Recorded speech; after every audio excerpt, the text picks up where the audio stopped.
It's the most sweeping changes to union rules in more than 60 years. A new proposal from the Commander-in-Chief's National Labor Relations Board that would shorten the time it takes to hold a vote to unionize. Nancy Pelosi is on board, of course, saying, quote, the NLRB proposed common sense reforms that are a step toward ensuring fairness for workers, close quote. Really, Congresswoman? So this union quickie job killer just a way for Trump and Dems to help President Obama's reelection chances? Joining me now is Louisiana Congressman Jeff Landry to weigh in. Congressman, the new rules, I mean, the NLRB is supposed to be there, a nonpartisan, independent board to ensure fair labor practices. This doesn't seem very fair.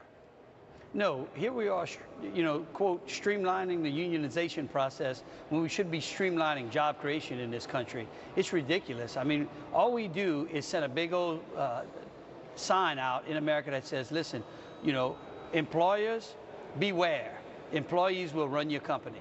And let's talk about it for a second. What the ruling says is that it allows union shops to swoop in and unionize a company that's not previously unionized, allow that vote to take place in a much shorter period of time, not allowing the business to mount some sort of counterattack or at least show their side of the story or at least negotiate a deal, right? Exactly. All we are is looking for a fair process, a process that allows both sides to give their argument as to whether or not the company should be unionized or not. And yet here, what they're saying is that we need to shorten that time frame so that the employer doesn't have the opportunity to give his side of the argument. Now, the NLRB, the latest appointment, Craig Becker, he was a recess appointment, if I'm not mistaken, about a year and a half ago. But it really changed the board, didn't it? It changed it from a kind of a nonpartisan board to a 3-to-1 pro-labor, pro-Obama board? That's correct. And what's so vulgar about this is the fact that not only was Mr. Becker, when he was nominated, he went through the confirmation process. The Senate blocked his confirmation. They rejected it. And yet the president waited for a recess appointment to appoint Becker to the board. That's why, this freshman class and a number of us here in the House are working to try to stop recess appointments that the president is trying to make. And where do we stand on the NLRB? What do you have in store for the NLRB in Congress?